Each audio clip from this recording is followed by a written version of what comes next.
I felt better after God told me that the people who believed him or work for him, work with him, or to help him in any way, they are secretly Maya's believers, even if they are my so-called God's disciples and were initiated by me.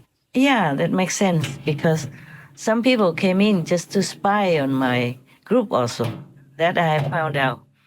Quite a few. And some come in just for any other reason. Not for a noble reason, like not wanting to know God or anything. Just too many things, and it's too ugly for me to mention all that. All right, so that's one thing. This kind of evil, like Trăng Tam, or he calls himself Ruma, or many other names, he calls himself Saint John, while just rampantly raping monks, nuns, children, and any vulnerables. Oh God, how dare he? And then many other monks, nuns, and priests, and so-called renunciates people do the same. And or they're preaching all wrong things. And they themselves are emitting this kind of dark energy.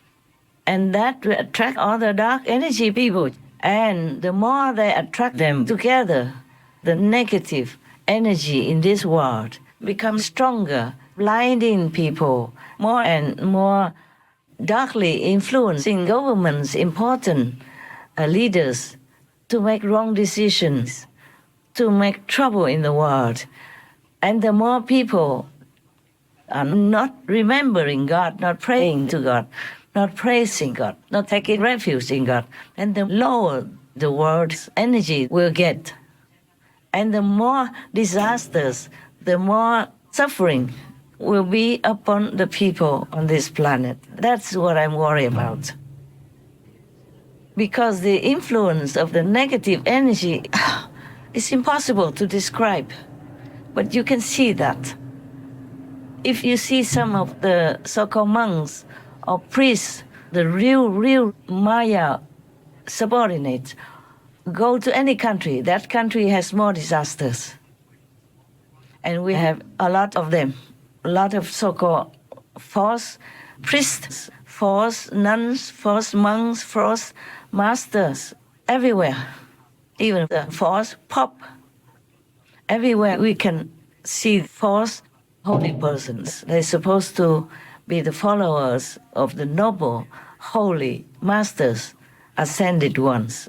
Or maybe even nowadays, there's so many masters, they're all false. Well, at least the majority. If you look around with your wisdom eye, yeah, you will see most of them are below the third level, meaning they are still in the three worlds, the three destructible worlds. If they cannot liberate themselves to be out of the three trapping, contaminating, and destructible worlds, even though they're heavens, but not liberating heavens. If they cannot liberate themselves from all these traps and lower worlds, how can they liberate any of their followers? That is very simple. They themselves are still slaves to fame and fortune inside their hearts, or even manifested outside by their lifestyle and their way of doings, and by the way they just dive in their noses into where money is. Then you can see that most of them are not worthy at all to be called teachers, masters, priests, or monks. Those are holy names, noble positions, noble titles that should be bestowed upon only those worthy ones. But most of them are not. That is a sad thing. And we have a lot of these fake monks, like the Buddha told us how to identify these fake monks. There are so many of them then. After Ananda had repeated the question 3 times, the Buddha told him, after my nirvana, when the Dharma is about to extinct, the 5 mortal sins will foul the world, and the demonic way will flourish exceedingly. The demons will become monks to spoil and wreck my way. They will wear like mundane people's dress, also with sash for monks. They will delight to show off multicolored precept sash or cashaya. They will drink wine and eat meat, killing living things in their desire for fine flavors. They will not have compassionate minds and will hate and envy each other. The ultimate extinction of the Dharma Sutra. And they are even in the free and courageous and bright America. The worshipping of Satan is legal, is allowed. Yes, so that they can kill babies, sacrifice virgin teens, girls and boys, and they are all allowed to do that. Their churches are allowed, but then all these sacrifices of living humans are in secret, of course. Even then, government should know that, but they just let it be. I remember during the time when it was the peak trend of the people in America, they pitched against each other. One was for abortion, one was for life. And during that time, one of the satanic churches, I read in the news, even sued the government of their area for being pro-life, meaning against abortion, because like that, they were not able to sacrifice babies openly. Oh my God, doesn't it sound like hell to you? It does to me. You just sacrifice a life like that just to worship Satan. So imagine some people even follow this kind of doctrine. We're supposed to worship God, not the devil. But they do have churches even, and openly sacrifice babies like that, daring to even sue the government of America for not letting the abortion become law so that they cannot sacrifice babies in their churches. Oh my God, I almost collapsed when I read that news. Oh, I could not bear it.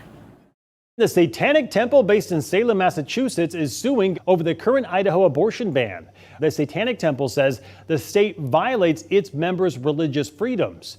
The temple argues the law violated the right to engage in what they call the satanic abortion ritual. This isn't the first time this organization has fought back against abortion restrictions, including here in Texas. Their officials say they are ready to help members who want an abortion within the first 24 weeks of pregnancy fight this law. The group says its members are exempt from SB 8 under the Texas Religious Freedom Restoration Act, which bans government from infringing on religion. The group's lawyers also sent a letter to the Food and Drug Administration last week demanding members have access to abortion pills, which they say members use, quote, in a sacramental setting. Oh man, you see, and these kind of churches who worship Satan and do such brutal, evil things, like sacrificing babies and children, will also create a very bad and dark energy, make the dark energy stronger in their area and spread it out to the neighborhood. And it becomes more trendy to have abortions. And that kind of energy, that kind of attitude, that kind of trend will influence many poor, vulnerable women. And that makes abortions become more and more in numbers. And we're just killing our own babies like that. But such churches are allowed. And while, for example, me, talking only good things, trying only to help people physically, mentally, and spiritually, and being given hard time, ever since I begin my mission, not just now only, I have to really live my life in always a protective kind of spirit. It's not always comfortable that you cannot trust the world. Every year, thousands of children are missing. Nobody wants to find them. They just try to symbolically and then just the events die down. Women also missing. Men are also missing. Everywhere, not just in America. But in America, they publish these events more, I think, more than other countries. And now even Europe, they also begin to check that out, but not much has been done and not much is being done. And I don't know how much will be done. Last year, more than 270,000 women and girls went missing across the country. You get reports of missing children in Western New York almost daily. Missing. Girls, boys, black, white. These are the faces of missing young people across the state. Closer to home, he is still missing. She was missing and later found dead. And more often than you may think, families are dealing with kids missing. What can law enforcement and what can government do? Take it more serious. Listen. Pay attention. These children are missing. It's just not a simple runaway situation. What do you think happened?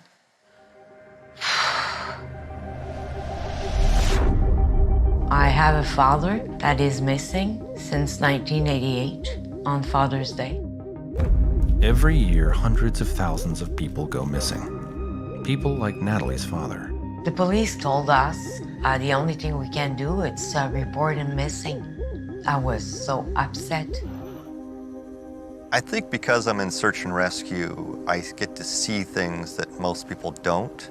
I get to see all the people that go missing, and as I was paying attention to that, I noticed that there's a lot of people that go missing that we never look for.